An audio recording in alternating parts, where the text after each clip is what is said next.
Alrighty, we are plugged in now, so we shouldn't run out of power. So why do you need to study this?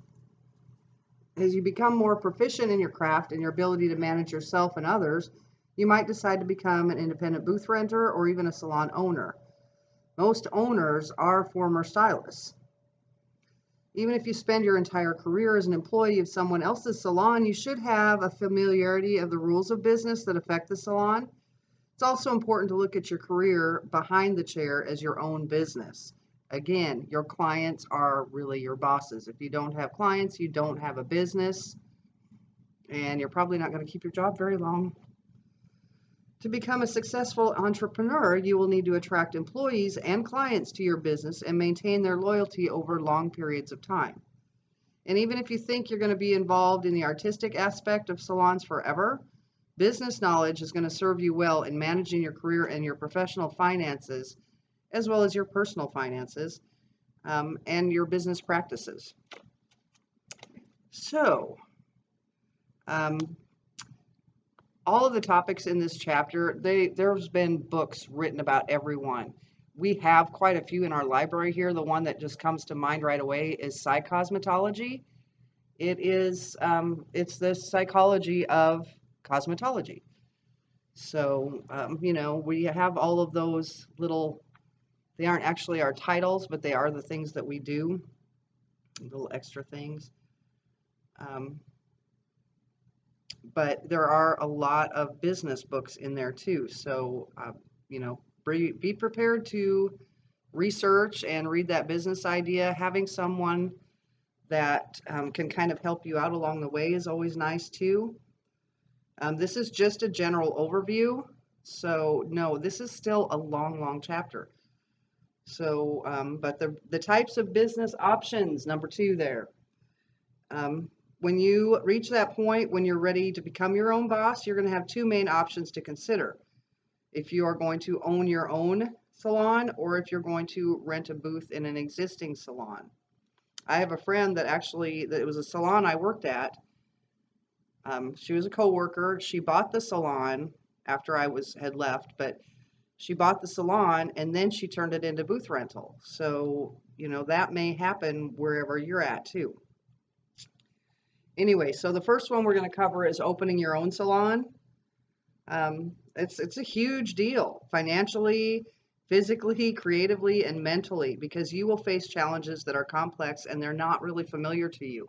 Okay, everyone in this business is a people person. We're kind of caretaker people. So sometimes the business part of it throws us for a little bit of a loop. Okay, so most of you have been told you need to get a website up and running anymore. That's how it has to be, which is creating your brand identity.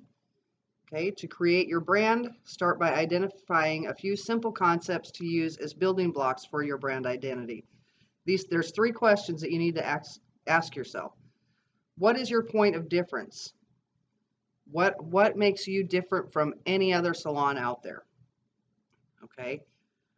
What are you selling? Okay. Every salon sells haircuts, hair color, perms, whatever.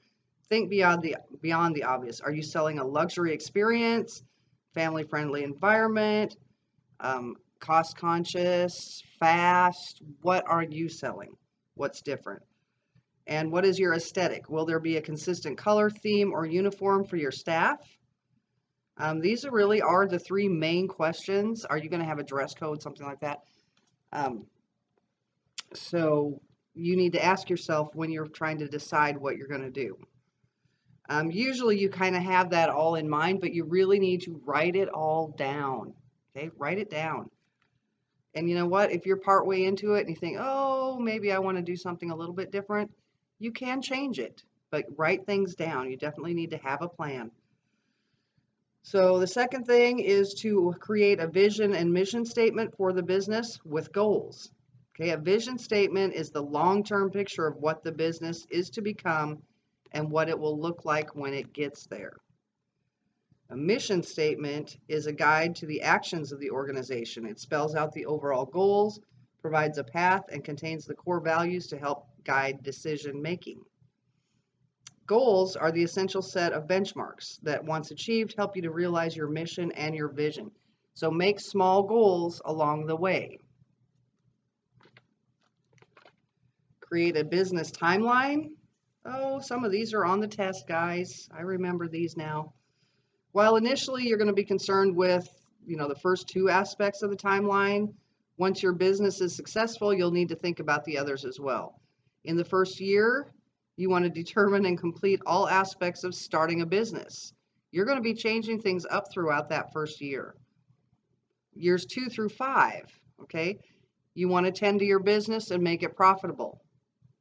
Okay, 5 to 10, if you manage to make it profitable in that 5 to 10, this is where in those years 5 to 10, you're going to add locations or expand your services, something like that. Change something up. In the years 10 to 20, you may get out from behind the chair.